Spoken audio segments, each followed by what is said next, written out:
The night was silent over Bass Strait, broken only by the soft hum of Frederick Valentich's Cessna 182L. Then came his voice over the radio. "Melbourne, this is Cessna 182L. I'm over Bass Strait. Do you see any traffic below 5,000 feet? A pause. A calm reply. "No other aircraft reported in your vicinity." Then a tremor in his voice. "There's another aircraft above me. It's not an aircraft." For 17 seconds, metallic scraping noises filled the transmission, unidentifiable and terrifying. And then silence. The young pilot had vanished into the night, leaving behind only his final words and the unrelenting mystery of the Bass Strait. This is the story of that flight, told by I Killed. Here's why. Frederick's flight had begun as any other. It was October 21st, 1978, and he had prepared carefully for his trip from Moorabbin Airport to King Island. The weather was clear, skies calm, perfect for visual flight. His small Cessna 182L was fully fueled, instruments checked, and flight plan filed. Frederick had a Class 4 instrument rating, allowing night flight only under visual conditions. He was trained competent, but still young and relatively inexperienced. The Bass Strait, vast and featureless in the dark, presented challenges even for seasoned pilots. That night, every calculation, every decision, would be tested in ways no training could anticipate. For the first 40 minutes, Frederick's flight was normal. He reported position updates to Melbourne Flight Service Unit, maintaining a calm, professional tone. The Cessna glided smoothly over the dark waters, instruments steady, horizon faintly visible. Then, subtle anomalies appeared, glimmers of light in the sky, moving in ways no conventional aircraft could. At first, he questioned himself. Could it be another plane, a reflection, or just a trick of the eyes? But the lights persisted, shifting and hovering in patterns that defied explanation.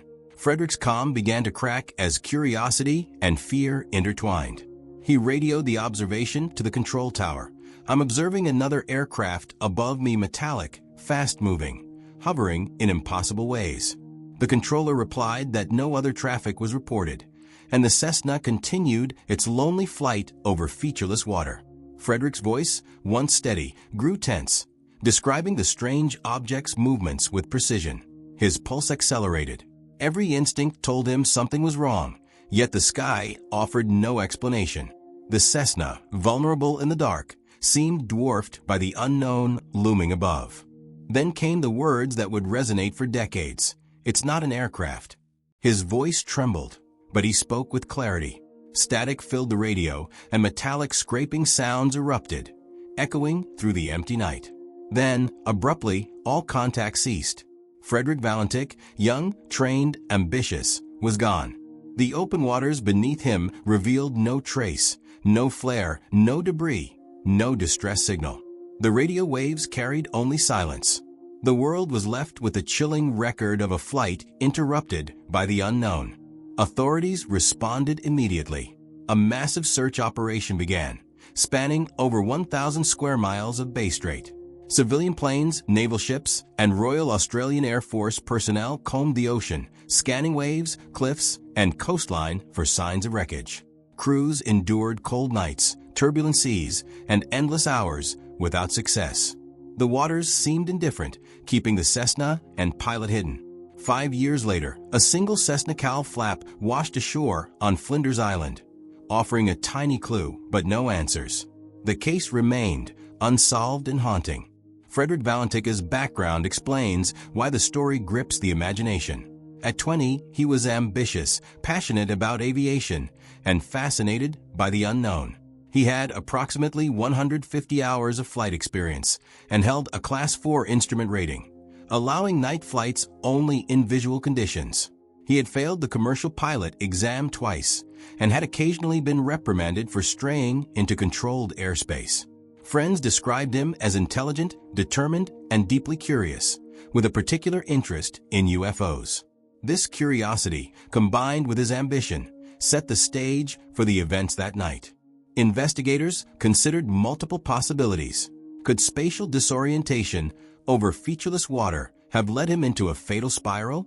Were optical illusions responsible for the lights he reported? Was there mechanical failure? The graveyard spiral, A deadly turn caused by disorientation was plausible. Yet the strange patterns of lights, the metallic noises over the radio, and Frederick's precise observations resisted conventional explanation.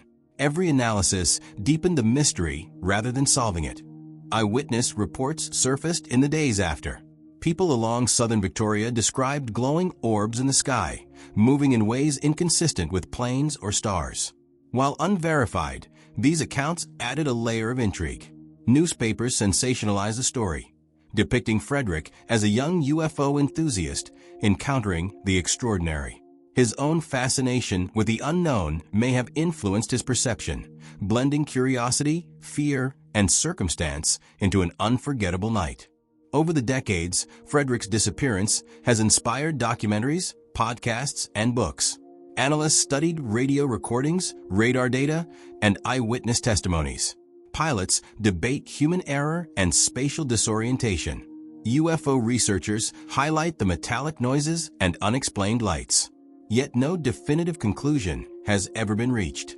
The event remains a case study in aviation mystery, human perception, and the enduring unknown.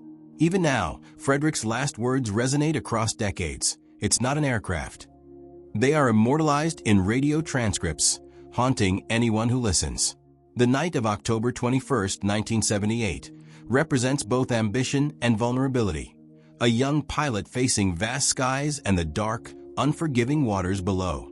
His disappearance remains a symbol of the limits of human understanding and the enduring allure of mystery.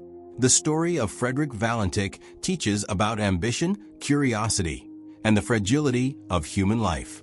He was prepared and trained, yet the unknown tested him in ways no one could predict. Search efforts yielded no answers. The waters swallowed his plane and his voice, leaving only speculation and fragments of evidence.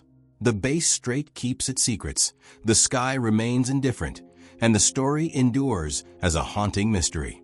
The disappearance of Frederick Valentich continues to fascinate. His final moments over Bass Strait, his unexplainable observations, and the mystery that followed have captivated pilots, historians, and enthusiasts worldwide. I Killed. Here's Why presents this story not just as a mystery, but as a reminder of human curiosity, courage, and the limits of perception. The skies hold secrets, the waters keep silence, and some mysteries remain unsolved, just as they did that October night.